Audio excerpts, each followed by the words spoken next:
Now, the Western Cape Education Department is urging parents to submit their applications for Grade R, Grade 1 and Grade 8 placements for the 2026 school year.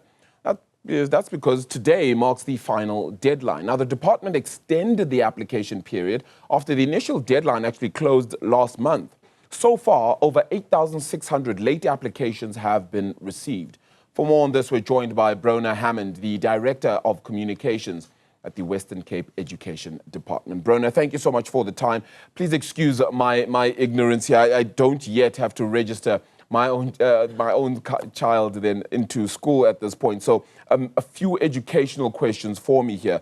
I understand that planning in this regard is absolutely pivotal and very important, but we aren't even halfway through the year. Why so early? I know, it seems like we only, like at the start of the year, and then in March we open the actual application period up.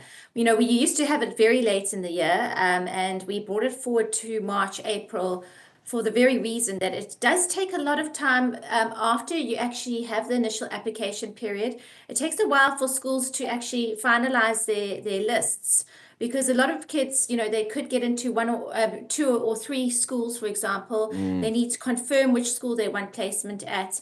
It involves then those places becoming available, those schools then phoning those other kids that are on their waiting list, and then actually confirming placement. So there's quite a lot of juggling that goes around, a lot of phone calls, a lot of confirmations, parents declining places. So that process is actually the lengthy process, and that is when the time that we require addition, so that we can also see where there is demand, where there is spaces that you know, communities that have grown, for example, there's an influx of learners, or there is a growth in learner numbers for that particular cohort or year, and then we can actually start planning for mobile classrooms or a rapid school build program, for example, which we have done in previous years. Yeah, that's very important, and let's expand on this a little bit then.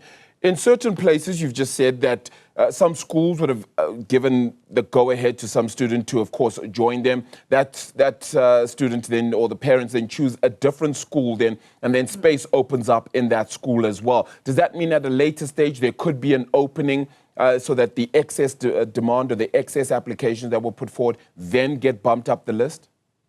Yes, yeah, there's, you know, some children are fortunate to get into more than one school, you know, some don't get into any schools and they've applied to 5, for example.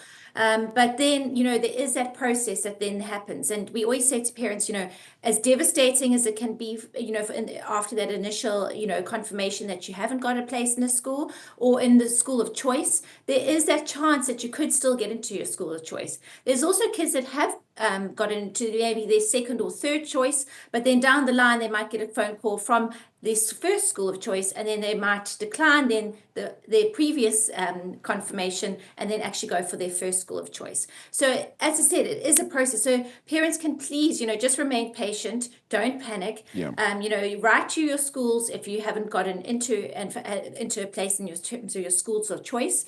You know, just please also be patient with the officials at the schools, the admin clerks. They're doing their best to try and assist you. And then also just, you know, it does take some time for those schools to finalize these processes. And it's just a matter of being on their waiting list, just reminding them, you know, that we are still keen to have a place in your school. And then for those parents that have had confirmations, to please confirm that as soon as possible, because it really does help those other kids that are on the waiting list. Yeah.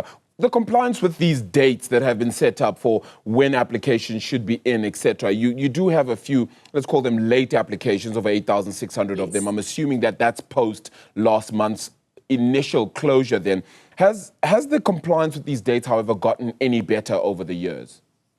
Yeah, we were actually very, very pleased with this last round. We had 163,000 applications. And then obviously now since the 15th of April, we've had a further 8,000 applications. But yeah, we've beaten the records from previous years in terms of those that have applied during that first cohort. So we were very pleased with our advocacy in that regard. And also that it's getting out to parents to not wait. Don't wait. It actually, you know, let us help help us help you, for example. We actually are here to get that information, to get your child into a school. We want to get 100% of our learners in a place before the end of the school year. And, it's always a very big challenge when, you start the school year, all the kids are going back into school, schools have finalized their admission lists, and then all of a sudden you have an influx of learners that want to have places in schools. Now, obviously, we understand that parents, transfer during the school holidays. They might have job opportunities. That's understandable. But it's those parents that are in their communities. They know they're going to stay in their communities. They know that they want their child in that school down the road, that are not applying. Those are the parents that we are trying to target right now. Do you know how many students on average don't get placements, whether it be because of late applications or anything else in the Western Cape?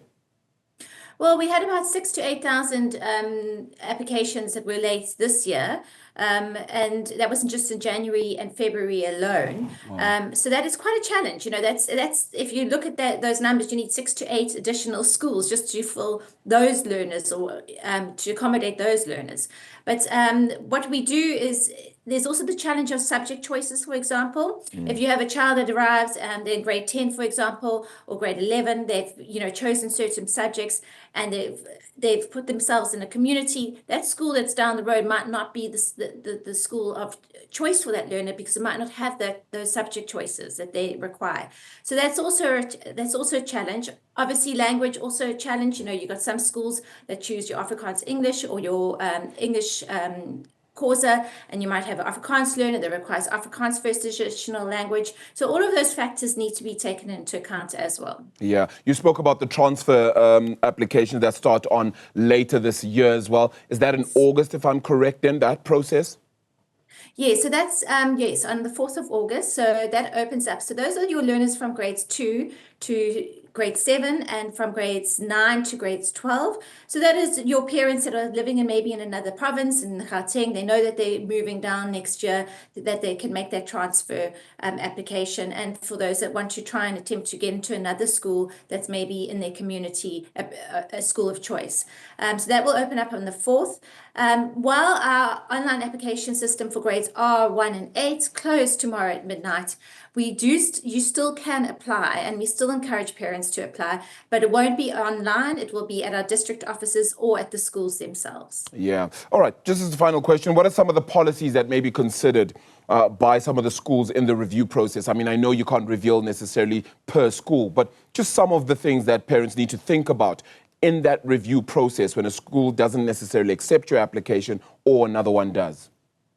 Well, every school has their own admission policy, but it has to be in line with the South African Schools Act. And what we've tried to do in the Western Cape is ensure that all schools have, policies that are in line with the Schools Act, that are fair, that are not discriminatory, that don't ask, for example, for your salary slip, for example.